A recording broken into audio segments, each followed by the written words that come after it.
What's up guys, Frodo here, and I want to talk real quickly about probably my favorite ending of any anime so far, and it's probably one of the saddest, so yeah, let's talk about the ending for Steins Gate Zero.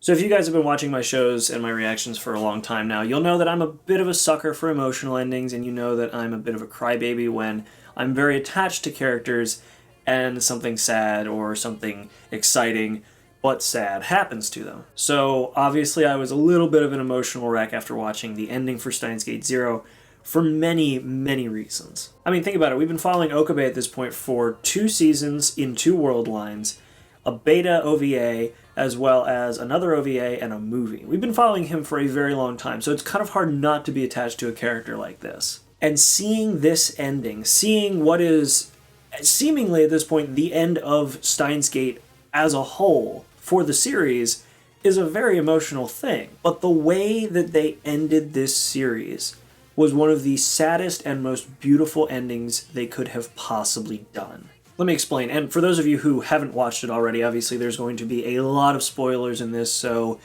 you've been warned. So throughout Steins Gate Zero, we obviously have this entire arc of Okabe kind of coming to terms with the world line he's been in, the fact that he isn't in the world line he thinks he's in, because even with him trying to maintain this Mayuri lives and everything's fine kind of facade, he's not actually in that world line, and people around him continue to try to push this world line forward with time travel, even though they inevitably will be a part of World War III. With all of this, there's a point where inevitably Okabe will become Hoenn Kyomo once again, and we see that in a very epic way about halfway through the series, actually pretty close to the end of the series. I think it was like episode 20 that we finally see that happen. And it's still kind of, not wholehearted, because he is still very shaken up by his failures. He's still unsure of himself. His mentality has not gone fully back to his irrational logic can beat all things. And because of this, the first time he fails after trying his hand at Hoenn Kyomo once more, trying to be that great mad scientist, he really doesn't quite get there. And when he fails, he's still shaken. But after some encouragement from Kurisu, after some encouragement from Maho, we see that he tries once more. And with this fact, we see that he is able to change the world line, get back to where he needs to be, and try again. Again. I said again twice there, I didn't mean to, but whatever. This is where I feel like they start prepping for the ending of this series. This is where we start to see Hoenn Kyomo come back to form fully, and when he does succeed in sending Mayuri and Suzuha into the past, even though it's a one-way trip and they can't stay in that world line, which leads them to be thrown into a completely different, unknown era, even with that, the success brings Hoenn Kyomo back to true form. And because of this, the ending is that much more satisfying. Seeing him as Hoenn Kyomo flaunting his genius and madness in the face of everyone, Russia, Stratford, Derpa, and Leskinen, all of that culminates into obviously still the spark of World War III, but he was able to guide the path to World War III in a way that would lean in his favor towards the end.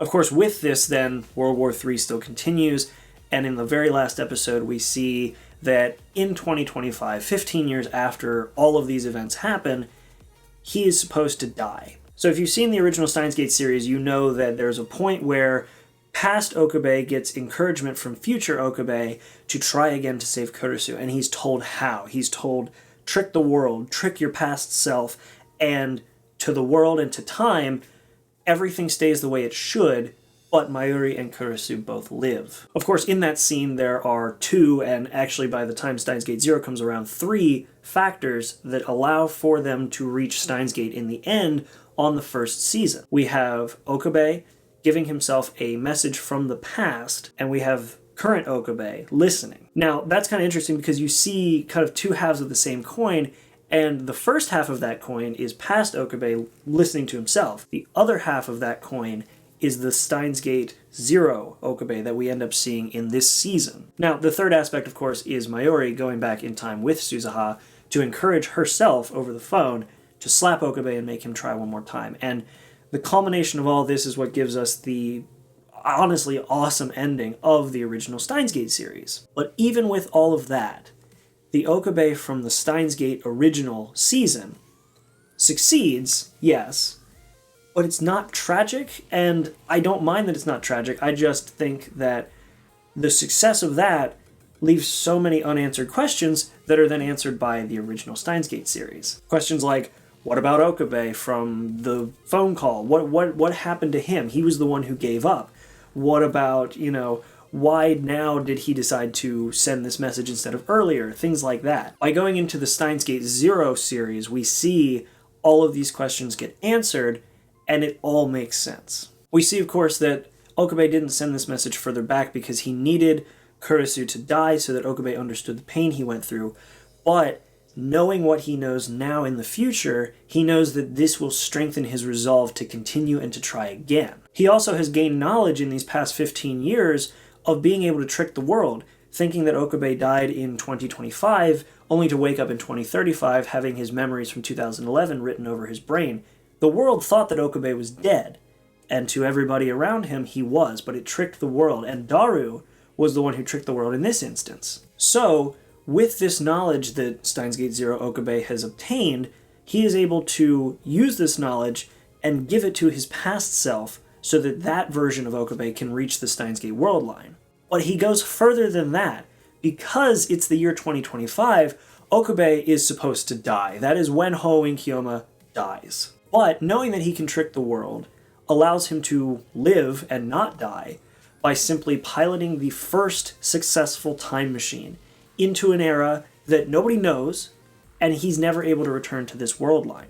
So, to the world, he might as well be dead, because they don't know if it's a success. And this is where I think the beauty and tragedy of this series, and especially this ending, really comes into play. Of course, now Hoenn Kiyoma is back. He's no longer a broken character. He's no longer dressed in all black. He's no longer shown as this broken and sort of healing character. He's seen as the full lab coat wearing mad scientist that we've loved since the first series, going to save Mayuri and Suzuha.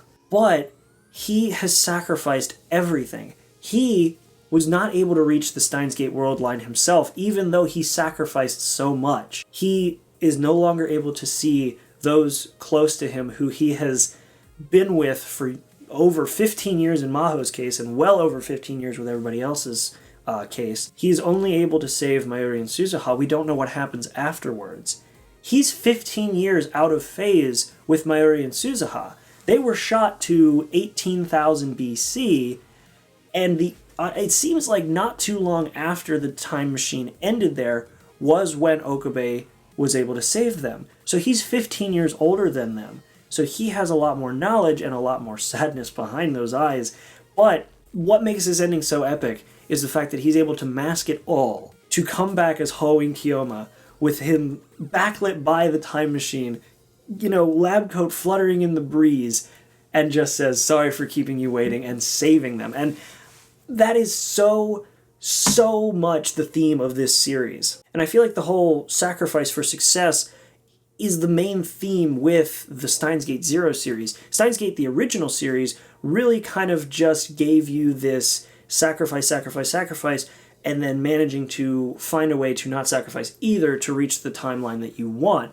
Even though there was still a bit of a sacrifice, but it was more in Okabe's injuries. In this one, every success comes with a sacrifice, and there is no getting around that. And I feel like the major sacrifice for this series was Okabe. He was not able to reach the Steins Gate world line, despite the series being called Steins Gate. He was not able to reach the Steins Gate world line. He sacrificed himself, his friends, and his life in order to make a previous version of himself reach the Steins Gate world line. And I feel like that is what is so beautiful and sad about this series, is despite the sacrifice and loss, he's still able to make it seem like a success. And for anybody who doesn't really, pay attention, or for those of you who just view it for entertainment, it is a success. And yeah, it's a success, but it came with such a sacrifice, and I love that about this series.